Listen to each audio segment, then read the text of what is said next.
Hello and welcome to another episode of First Issue. This is probably a part of a bigger episode, or it's individual episodes. We've been looking at individual comic book stores to see how the New 52 has affected sales and customers, as well as the retailers. And with this interview, we're here with Mike and Joe of Hot Comics and Collectibles. We're in the New Hope location in Minnesota, and there's also a Richfield location. So there's two locations for Hot Comics and Collectibles. So here we are once again with the other ones. We've been coming back 6-7 months after the New 52, but we'd like to know a little bit about when the completely new universe, more or less, was announced. Like beforehand, what was some of the reactions that you guys had from your customers? I think it was skeptical at best. Comic book fans tend to, well, let's put it this way, and I'm not insulting anyone because I'm a hardcore fan myself, comic readers like to complain. Everybody likes to complain about a new story arc or a new status quo, and everybody likes to complain about numbering. And when you have books like Action and Detective that are, relatively near to their 1000th issue, there were a lot of folks who were very upset. I was quite upset by it, and I didn't even read DC at the time. Did anybody say, that's it, I'm never going to buy DC Comics ever again, and they betrayed me or something? No, I didn't. I don't know, Joe, if you had anyone say that. I had one or two. I don't know if they followed through with it or not, but okay. I had a few people say that. Did you start getting any new customers or new readers in before this happened? Curious about what's going on. Yeah, there was a lot of talk about it, and it's obviously made national news. We had people calling up asking, but the new customers didn't really start coming in until the books launched. Okay, so day one or month one starts coming up here. What are some of your existing customers' reactions to the number ones? People seemed pleasantly surprised. DC really did put forth a major effort to put out some quality books, and not everything worked. You have 52 comics, one or two aren't going to quite be up to snuff. But I think the key thing was that they did have something for everyone. You had anywhere from Batman to OMAC, and Static Shock and Swamp Thing. There was really something for everyone except kids, which I think is still the big problem with DC's relaunch, is that the books are very adult. They're very much geared toward teenage and older readers. Right. Joe, you have anything to add? I'd say there's a lot less complaints than I heard a lot more praises than complaints. Ah, gotcha. And as Mike said, people love complaining. Right.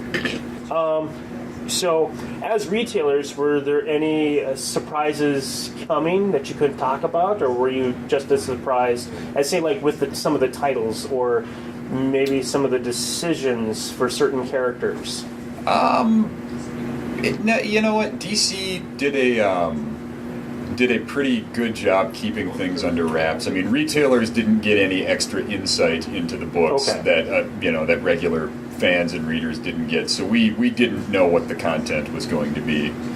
They didn't give us any spoilers or anything like that. Okay, so there was nothing secret that we couldn't talk about beforehand. All right, so a few months in, especially with looking at, like OMAC for one, and then there's also Batgirl. Canceled. It was Batgirl and a couple other ones where, like Wonder Woman, where they kind of messed with the origins a little bit, and then there's my first foray into print comics, as I'm sure our audience is tired of hearing me saying, was September of 2011. Right. I may have read 2 comic books before that, so I'm completely new. So I'm not like, what the heck, as much as maybe somebody else that, or like say Legion, which apparently has come back for the umpteenth time. And so my question... I was just going to say, so what, I'm sorry. The question is, what were some of the pleasant surprises for some of your customers?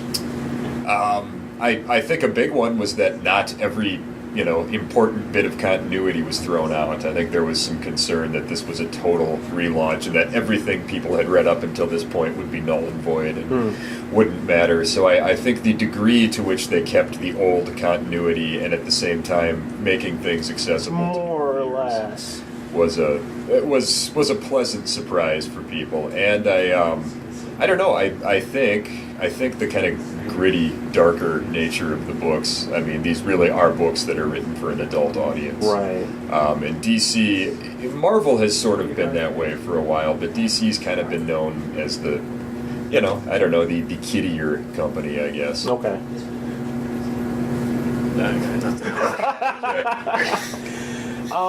Were there any disappointments from the customers you were getting? Everybody's really upset that OMAC got canceled. Really? You are not everybody. I know. I really love that book, and I'm angry. No, they're. I get a lot of complaints about Action Comics. Okay. People, Superman fans don't like Superman being messed with and his origins, being changed, and I've heard a lot of negative comparisons to All-Star Superman, which was Grant Morrison's last work on the character, which was an excellent book. But yeah, the kind of edgy teen Superman. I mean, it's a Superboy book. It's not a Superman book. And I think when you take Superman away from that preeminent kind of godly, a big blue Boy Scout role in the DCU, I think that tends to be kind of upsetting to the long-term Superman fans. Well, didn't they have to change some stuff for Superman in particular?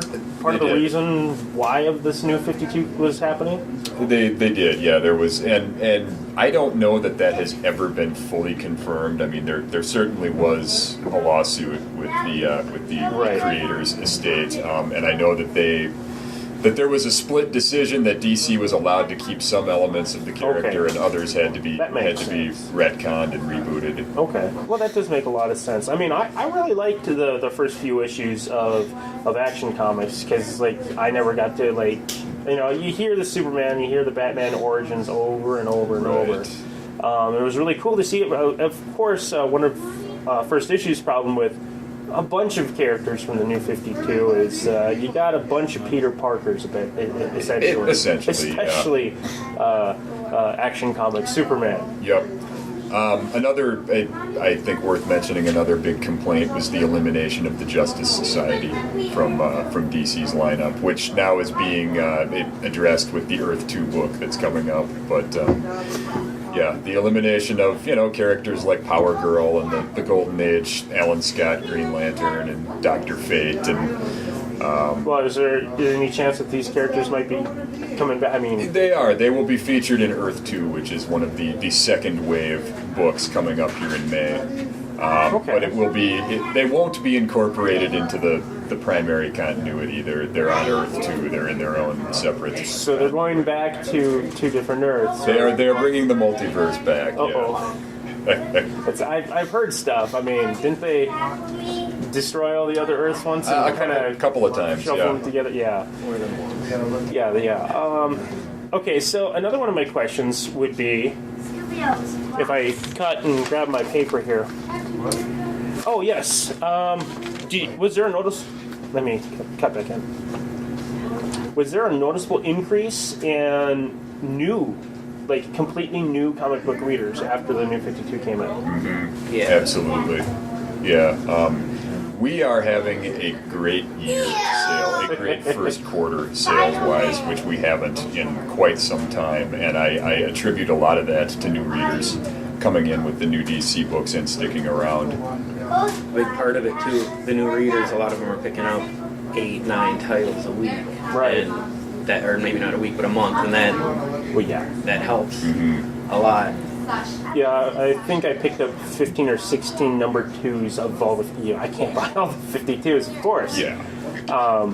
But they've been paring down lately. But I personally have been starting to look in other things I should probably start getting into versus just grabbing number 1s for the show. Right. So, let's see here. I'm gonna ask you questions about Fear itself later as well. Sure. But in comparison, was there any sort of response with what Marvel was doing, and with what DC was doing? Because if I'm hearing things right, DC is creaming Marvel in sales right now for comic books. They are indeed. What DC and Marvel did last summer were two completely different things. I Right. mean, there really almost is no comparison between Fear itself, which is just your standard summer event tie-in, giant miniseries. The same thing Marvel's been doing for the past 8 years, versus an entire line-wide relaunch. Okay. Of the new readers that you guys gotten in for, essentially because, well, I'm going to point the finger and say, well, yeah, you're getting readers now, you're actually advertising DC instead of in other comic books, because it's like, I found out because things were being advertised, Yep. that was a big deal. What about the crossover from not just the DC comics? Have you had people coming in, looking at other stuff and asking more questions? Yeah, I would think so. I mean, I think the DC relaunch was a gateway drug for some people. And we're doing very well with Avengers versus the X-Men right now. Which is kind of even some non-Marvel readers are picking that book up just to see what's happening. And Right. yeah, the pattern I have noticed is that the folks who came in for for the new 52 books are still reading a good number of those, but you'll see them adding, a couple Marvel titles or Image titles here and there. Right. Everyone's... I didn't realize how many, event things. I mean, it's like the 52 isn't really an event comic, because, there's no shared continuity, really, between them. Yeah, DC has, by and large, avoided... we're going to have to That's stop. fine. All right, we had a cut there. They had some customers. I don't remember what the last question was, but I think it had... Yeah, they also sell figurines. I think the last question was revolving around how the New 52 isn't really an event comic. Right. And versus Fear itself, which is, kind of follows what has very specifically been the Marvel formula since House of M in 2004, I believe. Okay.